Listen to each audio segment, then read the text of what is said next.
It's happening again, and the Dallas Cowboys need to figure this out. A pitiful performance against the New Orleans Saints today after a dominant Week 1 game against the Cleveland Browns, and this was giving me flashbacks of the Green Bay Packers home playoff loss. This cannot keep happening. Luckily, it's only Week 2, so let's break it all down on this episode of Cowboys Digest.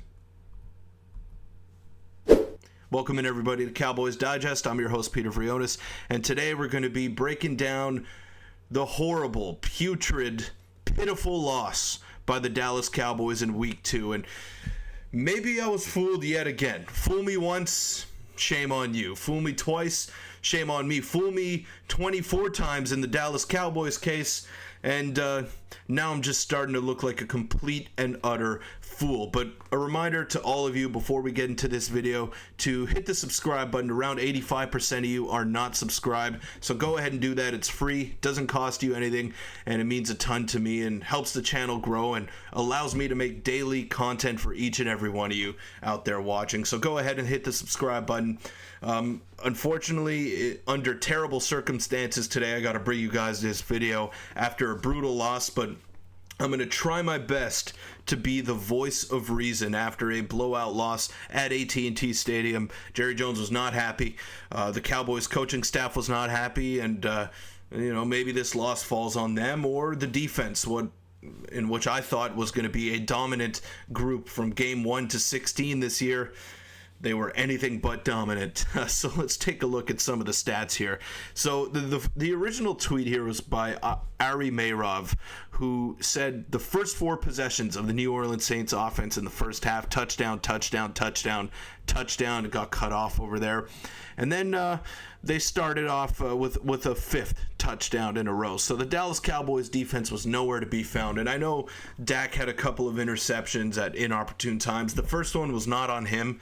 That just sucks. I mean, Brooks slipped, and it was actually a pretty good ball by Dak Prescott, and it wasn't caught, which would have extended the drive. Instead, it gives the ball back to the New Orleans Saints right before the end of half, and they go and score a touchdown against a defense that they were just torching all day long. So take a look at that, and just a terrible defensive showing by the Cowboys. 6 possessions for the Saints, 6 touchdowns for the Saints. Embarrassing isn't a strong enough word for the Cowboys. Now, I went with a different word in my summary of the game, and it was a pitiful performance by the Dallas Cowboys. I think that's the best way that we can put this performance into words. Pitiful is the right word to use. It was just a terrible performance from start to finish. I honestly thought the offense was fine. They moved the ball. I know maybe the scoreline isn't too flattering to them, but I think they did their job. They had some long, sustained drives in the first half. They actually scored on their first 4 possessions, and it didn't matter because the Saints scored touchdowns on their first 5 possessions. So another example, late in the game, when the Dallas Cowboys were within 2 possessions, it was a 16-point game. What do? The New Orleans Saints go put up an 8-minute drive that results in a touchdown, pretty much sealing the game from there on out. And luckily, there were some other good NFL games on the docket today, so we were able to witness a couple of good games. The Jets games were solid. The Minnesota Vikings are shocking. They're 2-0, and the Dallas Cowboys had an amazing opportunity to start off the season undefeated at home, where they were so dominant last year before that playoff loss.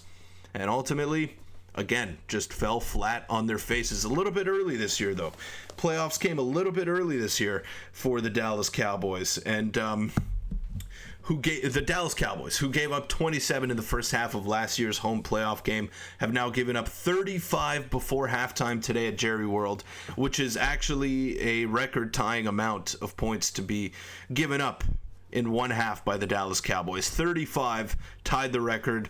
Not in company that you want to be in, and you wondered why I couldn't buy into this team and once again give it my heart. This is embarrassing, humiliating, unacceptable. Those are the words of Skip Bayless right after that, and I mean, yeah, he's right.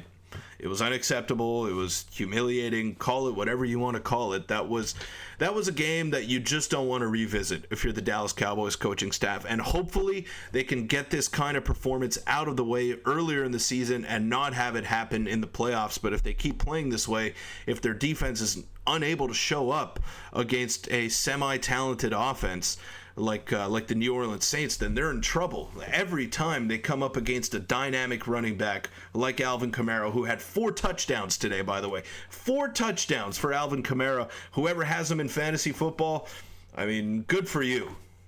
Good for you. There's no other way to put it, but good for you. I wish I had him on my fantasy team today. It would have gave me a little bit of a solace heading into a long week. A long week. I mean, it's going to be a while before the Cowboys can redeem themselves after this garbage that we witnessed today. And who knows if they even redeem themselves against the Baltimore Ravens next Sunday at 4:30 at home. I mean, that is going to be a tough contest. And Lamar Jackson, the Baltimore Ravens, they don't look great so far to open up the season. They were playing a pretty close game with the Las Vegas Raiders today.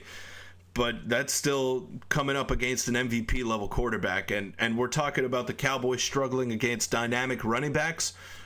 Try the most dynamic quarterback that the league has ever seen in Lamar Jackson. And maybe throw Mike Vick in that conversation as well. But Lamar Jackson is as fast and as dynamic and as much of a playmaker as they come in the National Football League. So containing him, you're probably not going to be able to contain him. I expect DeMarvion Overshown to be shadowing him all game long, and that still may not be enough. I thought Overshown was actually okay today, one of the few Cowboy defenders that came to play today. But you look at this, Cowboys coach Mike McCarthy and owner Jerry Jones cannot believe what they are seeing. The Cowboys have given up 35 in the first half, matching the most the Cowboys have ever given up in a first half in team history. And you know it's bad when a verified football reporter like John Clark is using a laughing emoji to describe the performance of your team at the end of his tweet. Now, I didn't find it that funny, if I'm being totally honest with you guys, but that's the way she goes sometimes. Unfortunately,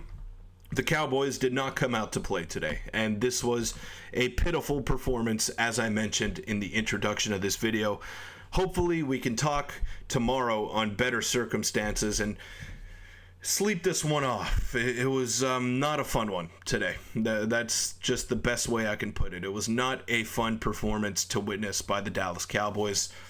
And they got to try and regroup for next week against the Baltimore Ravens. But this is going to be a tough schedule coming up that they're going to have to face here. So I mentioned they have the Ravens next week. Then after that, they got the Giants, the Steelers, who always play them tough, the Lions, the San Francisco 49ers in San Francisco, so that feels kind of like a scheduled loss as well, especially if Christian McCaffrey makes his way back into the lineup. Then the Falcons, the Eagles, the Texans. I mean, this is going to be a gauntlet of a season for the Dallas Cowboys, and they got to figure something out. They got to figure something out quick, because this cannot keep happening. Every time you come up against a dynamic running back, a dynamic playmaking offensive player, you get outclassed, and that's what the Cowboys got today. They got outclassed by Alvin Kamara, who is one of the best running backs of this generation. But it's still no excuse to not be able to stop the run and allow 10-yard carries regularly. They were averaging about 6 yards per carry before they kind of shut it down for the rest of the game. So that just shows you that the focus was not there. There were no adjustments made by Mike Zimmer whatsoever. They were just running it down the Cowboys' throats, and there was nothing that Dallas could have done about it. But that'll wrap it up for this episode of Cowboys Digest. Sorry, guys, that I have to make a video on these circumstances. I'm not happy. I know you're not happy. Hopefully they can regroup and get a W next Sunday against Baltimore. But that'll wrap it up. Thanks, guys. Make sure to hit the subscribe button. About 85% of you are not subscribed, so it means the world to me. Give me a little bit of support. Try to cheer me up a little bit after this terrible loss by the Cowboys. But I'll see you guys tomorrow.